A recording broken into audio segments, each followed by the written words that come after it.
Hey, this is Eddie Fitzgerald, and I'm with John Kricfalusi of Ren and Stimpy fame. We're doing Wackiki Rabbit.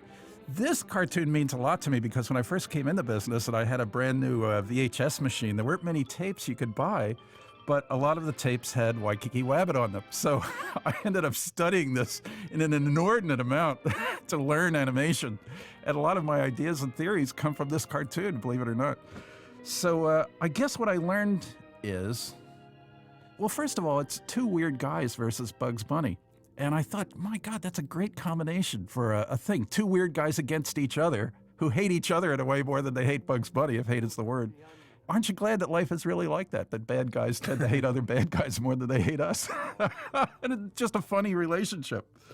I learned that humans can be funny because a lot of people avoided human animation because they didn't think it would work.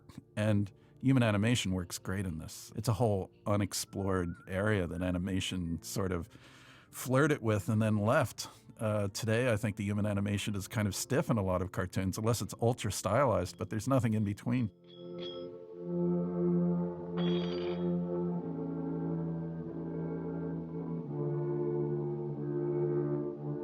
I like big floppy hands like these characters have, especially the big tall guy here.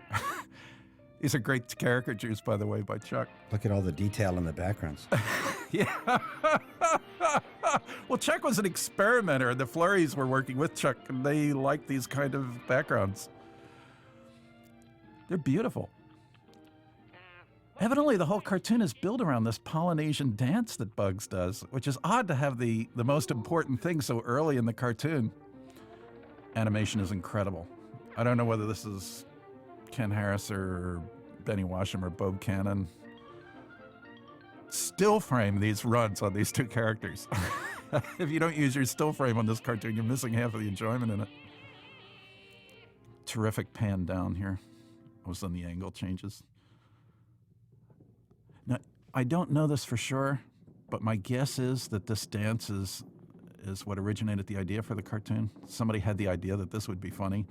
And I like that idea in a story where sometimes you have a really interesting sketch or bit that you do, and that's what you've decided to do. That's what makes everybody laugh when you're sitting around the table. And you just build outward from that to construct your story. So the sketch becomes the nucleus of the story sometimes, rather than something you've thought out.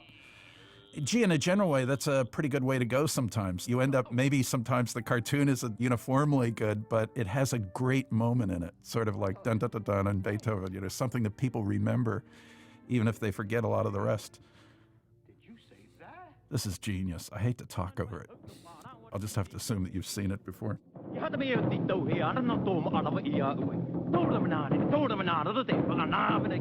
talked to Milt about this, and Milt Gray, and he said that he thought it was Bob Cannon who did the animation here. That's what I think, too.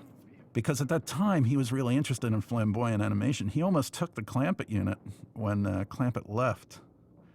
And the other animators had a lot of respect for him. But McKimson ended up with the unit, which is also a good choice.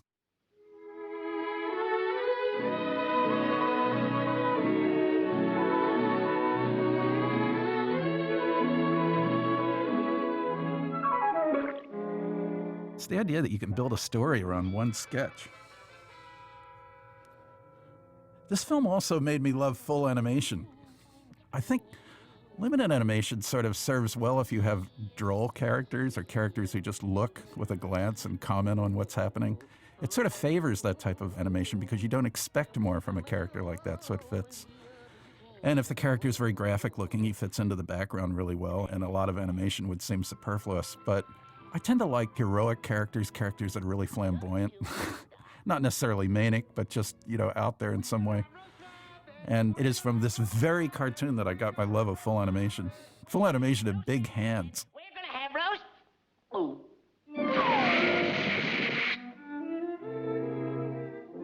Here's the Flurries again. I think what happened is Chuck loved the Flurries, and he did a few cartoons with them. A couple of them are even more abstract than this, believe it or not. What are the Flurries? Is that an intestinal disease? Or Flurries, F-L-E-U-R. I don't know how to pronounce that. Everybody was trying to figure out a way to make, with Picasso and everything, to make cartoons fit with what modern painting was doing. And it took a lot of experimentation to see what would work and what wouldn't work, and Chuck was always willing to experiment. And maybe this particular experiment with this level of abstraction ended when the husband in the Flurry team was drafted.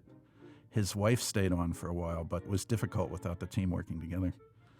So after that, maybe Pete Alvarado and Gribrock or something, and then Maurice Noble. So the Flurries painted this? Yeah. Did they lay it out too? Well, they would have laid out the Background levels? background. I'm sure they didn't do the characters. Some of the artists resented it. They thought it looked like wallpaper. I think there was a feeling among some of the artists in Chuck's unit that this was a little artsy-fartsy. Personally, I'm glad there's a few cartoons like this. I like the idea of people experimenting. I mean, why not? Cartoons aren't supposed to be nailed down to one thing. A ship! A ship! We're saved! Hooray! We're saved!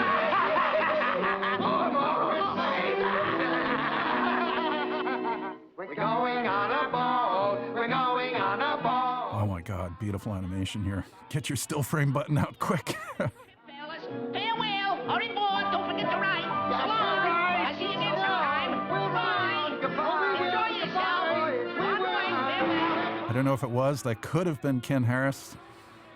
Could have been Bob Cannon. Bob Cannon later went to UPA. Some of the artists who didn't like this said the ship withdrew into wallpaper.